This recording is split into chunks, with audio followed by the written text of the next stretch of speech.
দিয়ে হামলার ঘটনা ঘটে, যা দ্রুত সামাজিক যোগাযোগ মাধ্যমে গত রাত 17 ফেব্রুয়ারি রাজধানীর উত্তরে এক দম্পতিকে ধারালো অস্ত্র দিয়ে দুই ব্যক্তিকে আক্রমণ করা একটি ভিডিও সামাজিক যোগাযোগ মাধ্যমে ভাইরাল হয়েছে। পুলিশের বরাত দিয়ে একটি গণমাধ্যমের প্রতিবেদনে বলা হয়েছে, এই ঘটনায় মোবারক হোসেন ও রবি রায় নামে দুই হামলাকারীকে আটক করা হয়েছে। গতকাল রাত 9টার দিকে উত্তরার 7 নম্বর সেক্টরে 9 নম্বর রুট এই ঘটনা ঘটেছে। ভিডিওতে ভুক্তভোগীদের চিৎকার করতে দেখা যায়। পুলিশ জানায়, হামলাকারীরা স্থানীয় অপরাধী চক্রের সদস্য। গতকাল গভীর রাতে উত্তরা পশ্চিম থানায় হামলার ঘটনায় একটি মামলা দায়ের করা হয়েছে বলে গণমাধ্যমে খবরে বলা হয়েছে।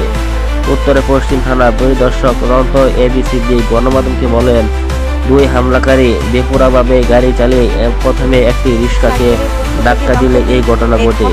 রিক্সা চালক প্রথমে প্রতিবাদ করেন এবং পাশে অন্য একটি মোটরসাইকেলে থাকা দম্পতি তার সঙ্গে যোগ দেন। কথা কাটাকাটি এক পর্যায়ে দুই যুবক উত্তেজিত হয়ে হুমকি দামকি দেওয়ার পর আরও কয়েকজনকে ঘটনাস্থলে ডেকে নেয়। পরে তারা ধারালো অস্ত্র দিয়ে দম্পতির উপর হামলা চালায় বলেও জানান তিনি। সাহায্যের জন্য তাদের চিৎকার শুনে স্থানীয়রা এগিয়ে আসে।